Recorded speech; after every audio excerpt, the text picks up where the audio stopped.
Little one, and is really there to protect and give whatever advice is needed. I felt that in my heart, so I couldn't doubt. I was not afraid anymore. I was relaxed, like receptive. I was even blank. My mind went blank. I couldn't ask anything else. I was just receiving. Could be an angel, Dad. Could be an angel. An angel. I am sure that if I was in the year 0 of our civilization, I'm sorry, someone. I am sure 2,000 years ago, if anybody would have a meeting with this being, probably it would have interpreted that there was an angel. If it was in the 1500s, they would have probably say that's a fairy, or I don't know, something like that. So we interpret that reality with whatever tools we have at the moment. And right now we have technology. So we interpret this as the visitation of alien beings. Dr. Stephen Greer says that it's possible when our spiritual channels is open, it's possible to meet beings from different worlds, and he mentioned about celestial beings like the creature you described a few minutes ago. So that's why, and because the angels, they live in the celestial world, so that's why I'm asking if that was maybe could be an angel. Yeah. And Native Americans, they believe about this UFOs and visitors from somewhere. They believe that this is ancient Native American tribes who lived the earth a long time ago, and with the area, the sacred area for Native Americans, there's a lot of UFO activities in this land. And many people in Peru saw these dots, or even more of that, like you said before. Do you think that this is our ancestors from the past, or kind of, I mean, from the past, but actually future, if that makes sense? Yeah, I don't think this visitation is only happening in our time. I think this is happening through our whole evolution.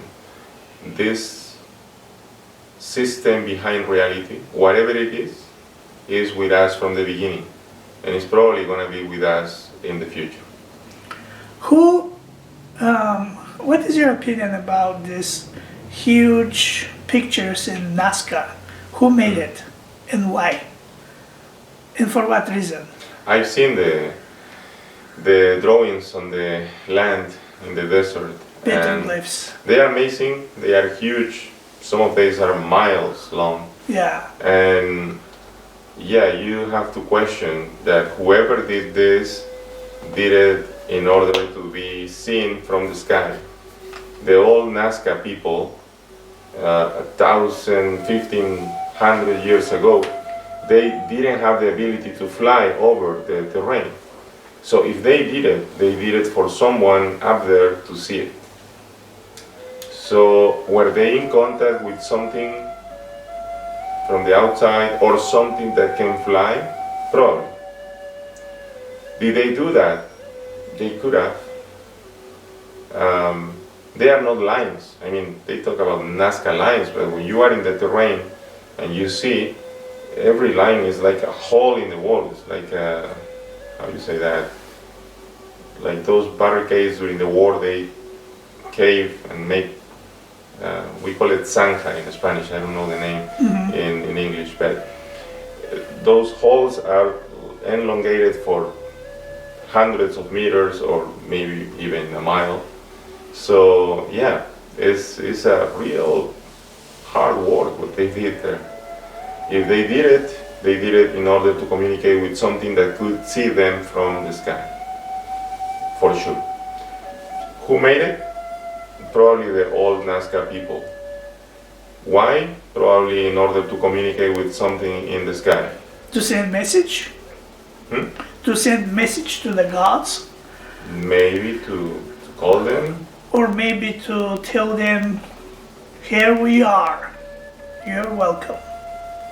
About the Nazca, there are some other mysteries. Like they used to deform their skulls. Whenever the baby was born, they put some plates of metal around the head, and because the head is still, they change it, they elongate the head. There are many explanations for that. Some people say that when you do that, you create a pressure over the pineal gland and they develop some kind of abilities. Or maybe they were trying to emulate the skull head of these gods visiting from the sky. That's another perception. Probably they wanna looks like them. They wanna look like them. The curious thing is about the area of Nazca. From many years spaced in time, some people have experiences with beings, and these beings, weirdly enough, have elongated heads.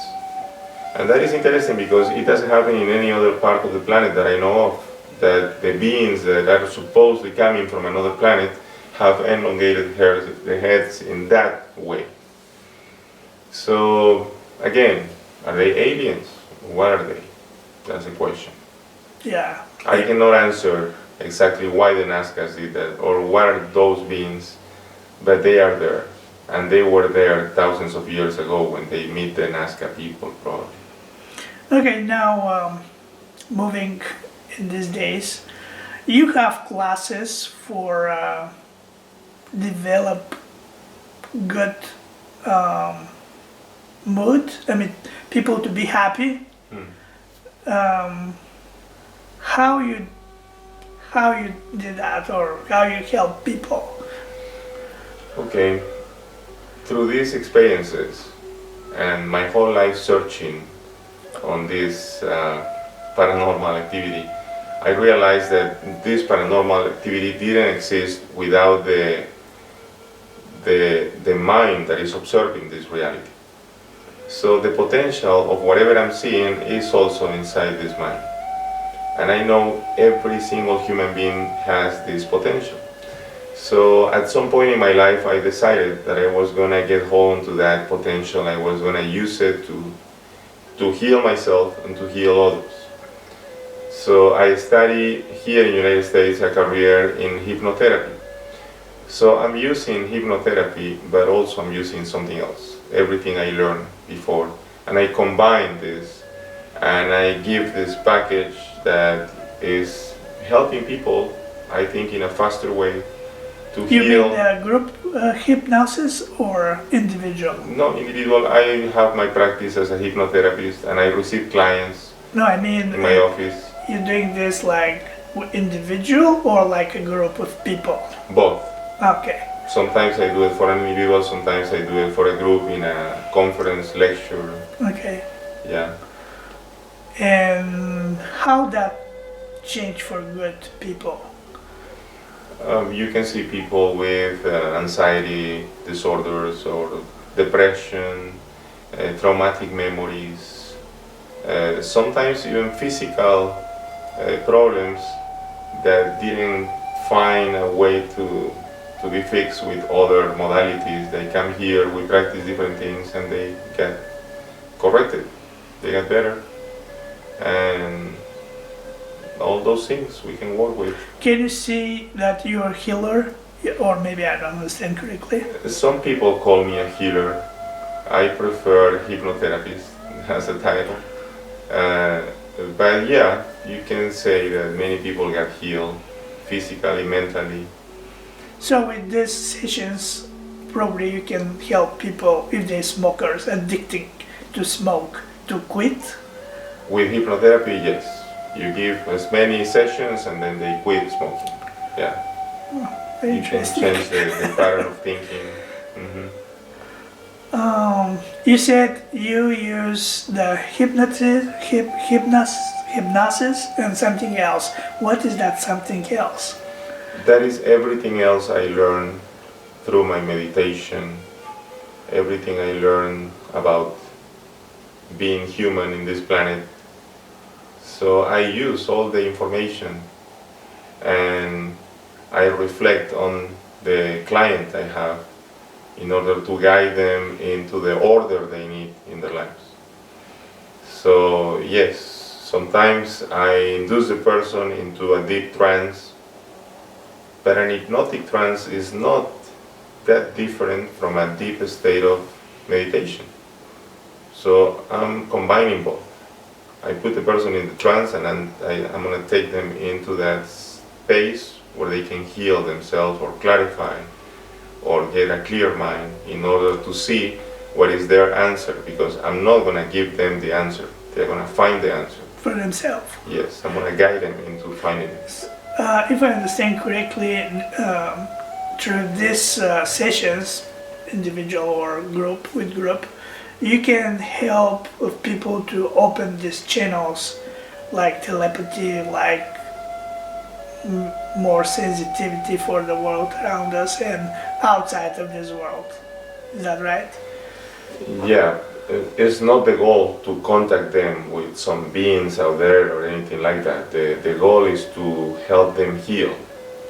But sometimes I have a client that is here because he's in depression, and I get that the depression is related to the loss of a relative. So they enter the state of hypnosis and then they meet with the person that died, the parent, the brother, and then they felt the embrace, they talk to them, they exchange ideas, they walk out feeling renewed, they feel like healed, because they could see that the other person is still alive in some other form. So those things can happen. I'm not saying it happens all the time, but those things happen a lot during the sessions. And I think I'm just opening the door for that to happen. The potential is there in the person that comes looking for help. And in that sense, I cannot say my technique works all the time. No, it works whenever it needs to work. And sometimes it doesn't work too, but I'm doing my best to perform. So, do you have, you said that you have channel in YouTube. Do you have in English or only in Spanish? It's in Spanish, and I'm just working on the English channel right now. My brother is helping me with that. But most of my videos, I have about 90 videos up there, and they are mostly in Spanish. Right now just a couple in English, but mostly in Spanish, and those are like messages about human development, spirituality, expansion of consciousness, teachings of spirituality, mostly. Yeah. I know it's this is very personal, but can you say something about your altar with all these pictures and murtis? Well, I don't know if you can see it with the camera, but if you notice, this altar is very buried in sources. You can see Indian people there, Christian here, Buddhist here. Yeah. And I guess that's my feeling regarding spirituality. There is not just one tradition that has the truth. I think all traditions are like the pearls in the same thread. We are all aligned with the source, with the divine, God, or whatever you want to call it. So yeah, I put them all together because in my mind is the idea of we are not going to find ourselves unless we build this puzzle, and we are all pieces in this puzzle. We cannot pretend that knowing myself I'm going to get into the light, because I don't know myself if I don't know you. Unless we are together and we are at peace, we understand the big picture. If your piece of the puzzle and my piece attached together, and then I see a bigger picture. So this is my idea. This is like my puzzle build up. Mm-hmm. What means that symbols? That one? Uh-huh. That's from the Hebrew. It's one of the 72 names of God. You know, in the tradition of the Kabbalistic. I heard about Kabbalah, but I don't know details. Well, they worship these 72 names of God, and that's one of those names. And what is that name? That name represents like an abundant life, like calling for the abundance of the universe. So the name is abundance from the universe, or? It's a translation, not literal. Ah, okay. That name cannot even be pronounced. Those letters are like consonants, but there is no right translation of that. It just focus on the idea of abundance, not just abundance in the physical, the money-wise thing. No, it's about abundance in general. Are you vegetarian? I used to be. I was a vegetarian for many years. Then I went back to eating whatever, omnivore. Then I went back to vegetarian. Then I went in Indian for 2 years. That's not eating solid food. I just have liquids and sunlight. I was practicing a form of yoga called... How long you was in that? 2 years. Just for juice and sun? Sunlight and water in the first months, and then I added some juices. And I was 2 years doing that. For 2 years? Mm-hmm. That sounds incredible. Yeah. Have you lost weight during that time? Yes, I went from 200 pounds to 154 in a matter of weeks, and then I stabilized on 154 for 2 years. I didn't lose anymore. I was being guided by this yogi from India. His name is Ira Ratangmanek. And he was coaching me into this, and he told me, you can do it. And I believe him. I practiced and meditate and did all my stuff until I reached the moment where I just quit the solid food and remained with sunlight and liquid. Yeah, I heard something about this from Indian gurus. Mm-hmm. They talk about sun eating. I mean, no water, no juices, nothing, just sun eating. Surya yoga. Yeah, and this is not just maybe 5 people in the planet who can do that. Could this man hold the key to survival under extreme conditions?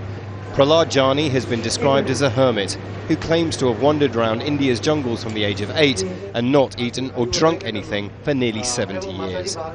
His claims are now being put to the test. A key Indian medical institute is observing him in a private hospital in the western state of Gujarat, with already astonishing results. That we are all watching a miracle in the science or biology, so to say, because it's already 108 hours since Mataji's admission into this hospital, and he has not eaten anything, he has not drank a little drop of any kind of liquid, but more importantly, he has not passed a drop of urine or stool. The hospital has said that initial tests have shown the man has a brain resembling that of a 25-year-old, and that yogic exercises meant his body has undergone a biological transformation. Studying him could allow scientists and doctors to understand better how to survive without food or water for long periods, perhaps even help in exploring the universe. India is now proposing to have missions to moon, manned mission to moon, and in the long run to Mars also. So how people can survive? This strategy, if we understand how people are surviving without food and water, that may help us in working out strategies for making people to live without food or water for longer duration. Johnny will be under observation for a total of 15 days. He claims he was given the gift by the Hindu goddess Amba and that he nourishes himself with small amounts of nectar passing through his head. Fraudster or miracle man? India's medical world now looks to answer that very question. Imran Khan, Al Jazeera. For years. I think the potential, as I said in the beginning, is in everyone. But you need to really be disciplined. Not just with your physical being, be disciplined with your thoughts. If you are that disciplined, then you can get there. I don't have a doubt. But again, there is no chosen ones.